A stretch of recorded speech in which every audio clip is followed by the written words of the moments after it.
Don't get me wrong, but I would have preferred had the opposition scored a free kick in the top corner to win the game rather than Kane missing a penalty.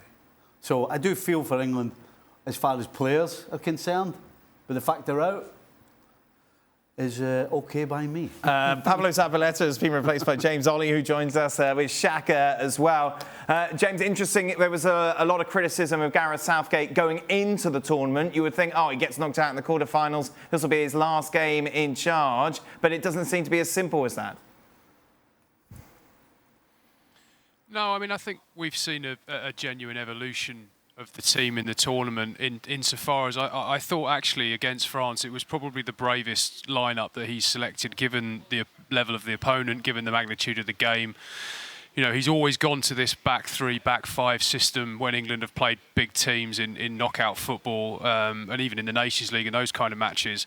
But I think there was a feeling within the squad that they were good enough to go toe-to-toe with the world champions. And to be fair, they did that. And the game, I don't think, was lost over a systemic failure or an underlying issue. It was lost in the moments that, you know, as individual moments of individual players. Obviously, most clearly when Harry Kane missed the penalty, but also if you think about Harry Maguire, that header hit the post at 1-1 and maybe Maguire losing Giroud for the winning goal.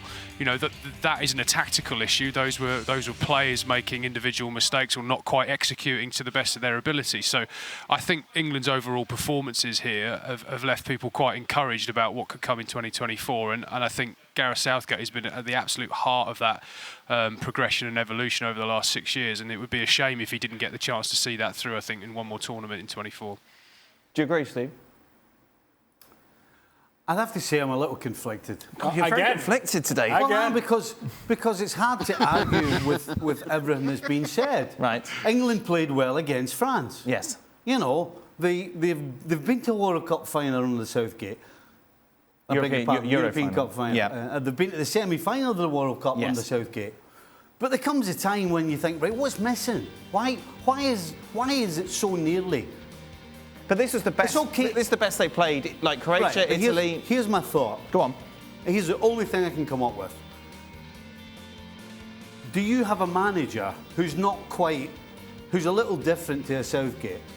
You get a quirky guy, a guy that they're maybe a little scared of. You know, somebody like Kenny Dalglish with us, for example. We'd come in, it'd be 0-0, we'd played really well, and we'd be like, okay, we've played really well, we'll just keep it going. That's not the way he looks at it. He's like, by the way, don't think you're going to get a pat in the back or a clap. Right. We're 0-0. We shouldn't be 0-0.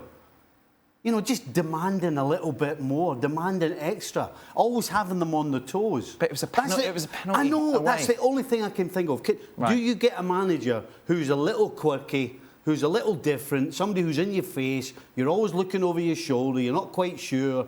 Again, a Fergie type where the players are always looking over the shoulder.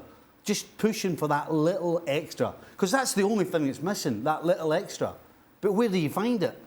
James, the argument is from some that they've just he's won over the media, that he's all the journalists' friends and they're not willing to come out against him. Well, I think you'll find there are a lot of people writing before this tournament started. I wasn't one of them, but there were a lot of English media writing that this should be his last tournament no matter what. I think there was a feeling that when England got relegated from the Nations League, although that's not a particularly important tournament, it did point to a glass ceiling perhaps that, you know, England against the top sides were not going to make that final step into be able to being a top-class team that could win every game anywhere all the time. But my view, quite simply, is just that I think England's evolution is almost exclusively down to Southgate and the players that he's been able to develop over that period of time. Obviously, he's benefited from that at club level. But Steve's talking about a change of manager there. England's major issue is their centre-backs. They don't defend well enough to win a World Cup. They don't have two top-class centre-backs, even one top-class centre-back, really, that is, you know, can really be that domineering presence at the heart of a central defence that would win you a tournament. And that's not Gareth Southgate's fault.